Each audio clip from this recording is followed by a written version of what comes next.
Why is Isekai so popular?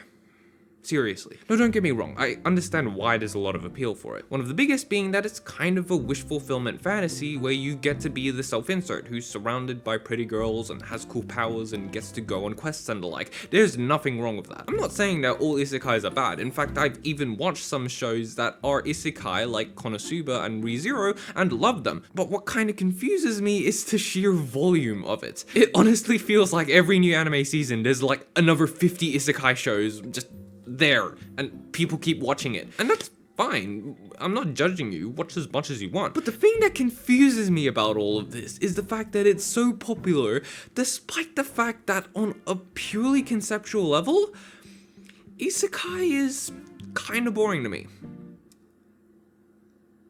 Now, what do I mean by that? Now, usually when you think of an isekai, they have several qualities in common. There's the overpowered hero, who's ridiculously strong from the start. He's also ridiculously generic in both his looks and personality. He's quickly surrounded by a harem of girls. And he gets transported to this world to just do stuff.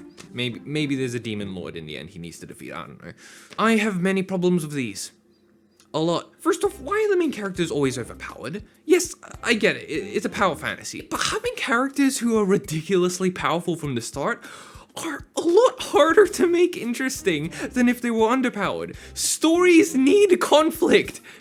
Characters and conflict are the two main driving forces behind stories, behind all stories. And if you don't have those things, you don't have a story. And yet, isekai seems to love not doing those things. Having an overpowered character can very easily drain the conflict. And in most cases in isekai, this is exactly what it does. If every time he's going to fight, we know he's going to win, then what's the point of the fight in the first place? Now, I'm not saying there's something wrong with creating overpowered characters. There are plenty of them that are done well. I'm just saying that it takes a lot more effort to create interesting and lasting conflicts with overpowered characters. It's a lot easier for me to lose interest in these characters because I feel like they don't have any stakes whatsoever. Seriously, there are so many isekai premises out there that I read, and all it is just, wow, look how overpowered this character is.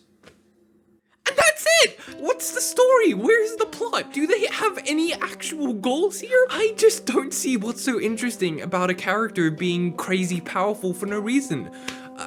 I mean, maybe it's a comedy, but so far I don't really see what the joke is. Now, you'd think it'd be more interesting for both the writer and the audience to have an underpowered main character instead. One who starts off weak, but through hard work and training gets stronger and eventually is able to defeat the Demon King and save the day in a satisfying way. You know, like most video games. But nah, we need that instant gratification, don't we, boys? I mean, seriously, could you imagine if video games worked the same way? Like, you start the game, only to be given the most powerful item straight away. Like, what's even the point of playing the game anymore? Okay, but it's not just the fact that they're super powerful. There are ways to make overpowered characters interesting, which I talk about in my Mary Sue video, which I will link up in the corner. But a lot of the time, isekais don't do this. All they do is that they just kind of get this huge and powerful monster and have the main character defeat them in a cool way. Also, the writer can show off how cool they are from an ability that was given to them? I don't get it. Another thing that the main characters always seem to have is the exact same personality. The personality of none. Now, in theory, it's supposed to be that they're as generic as possible so that a wider range of audience members could relate to them. They're supposed to be as relatable to as many people as possible. But that's not how stories work. I don't really relate to a character's personality. In fact, if I saw myself as an anime character, I'd probably hate him. What I do relate to are situations. If I see a character go through a situation, even in a fantasy world, that I feel like I can relate to, that makes me connect with them. Because I feel like, yes, I totally get that. I understand what you're going through. And this still applies even if they have a completely different personality to me. Sato Kazuma has a very different personality to me. If I went to an isekai world suddenly, I would not have the guts to do any of the things that he does. And yet, he's one of the most relatable protagonists I've ever seen. Wanna know why? It's because he suffers. He is constantly landed with tons of debt and bills he needs to pay. He needs to work his butt off just to be able to start adventuring. He has to live at the stables in the beginning. He has trouble making companions who are basically problem children who he constantly needs to keep in line. He fails and dies constantly. He has no real skills or advantages, and he has a terrible reputation to boot. I don't care if Kazuma is exactly like me or not, but when I see him have to go through these mundane yet painful parts of life, I can't help but feel like I get him. So knowing this, there really is no excuse to not give isekai protagonists real personalities. Now they obviously don't need to be as exaggerated or as cultured as Kazuma is, but you can still make them feel more like an actual person than a cardboard cutout. There is no excuse for lazy characterization. The last thing that I wanted to mention was about the entire reason they were transported here in the first place. What are they supposed to do? Like, they get reincarnated into this new world. Now what? I mean, you could fight monsters and get stronger, but there's no point because you're already an overpowered badass. So most of the time, all the main character has in mind is, I don't know, I guess I'll just explore. And then they do, until they stumble upon some kind of plot.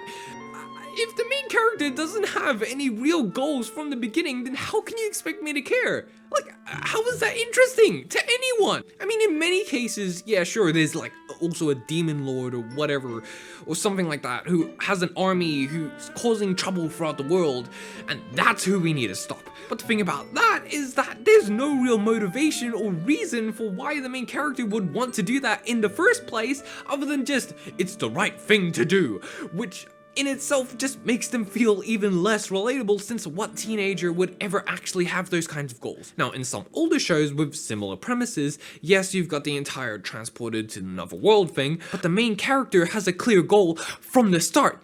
To get back to their original world, to get back home. Already, that's way more interesting because they have a solid goal with an understandable motivation, and you can already picture how, as they go throughout the story, they get closer and closer to that goal. Even Sword Art Online gets this step right. There is a reason why so many people were intrigued by its original premise, and it's for this reason. I mean, yeah, it still falls into the other pitfalls I mentioned before, but at least the idea's good. All stories need conflict of some kind. It doesn't matter what genre it is. And yes, that includes slice of life. Might make a video about that if I feel like it. But when it comes to isekai, as a whole, not individual shows, for some reason, all the tropes that it's known for seem to do nothing but drain the conflict. And a story without conflict is kind of boring to me. That's why it confuses me that despite all of this, isekai is still so popular. Now, I haven't really watched a whole lot of isekai at this point, and the reasons are because of everything I mentioned beforehand. And combine that with the fact that pretty much every isekai synopsis I read sounds almost the exact same, except for one major difference, I can never really bring myself to be all that interested. Maybe I'm just the wrong audience, I don't know. Clearly there's something that I'm missing that everyone else seems to be enjoying. So to all the isekai fans out there who's watching this video, tell me, why do you enjoy isekai as a genre? Is it the comedy, is it the characters, or is it something else that I just don't get? I'm not asking this to be sarcastic, I genuinely want to see your responses. Or you can just tell me I'm wrong. That's fine too. My name is Brendan Riley, and that is why I think that isekai is kinda boring. Thanks for watching.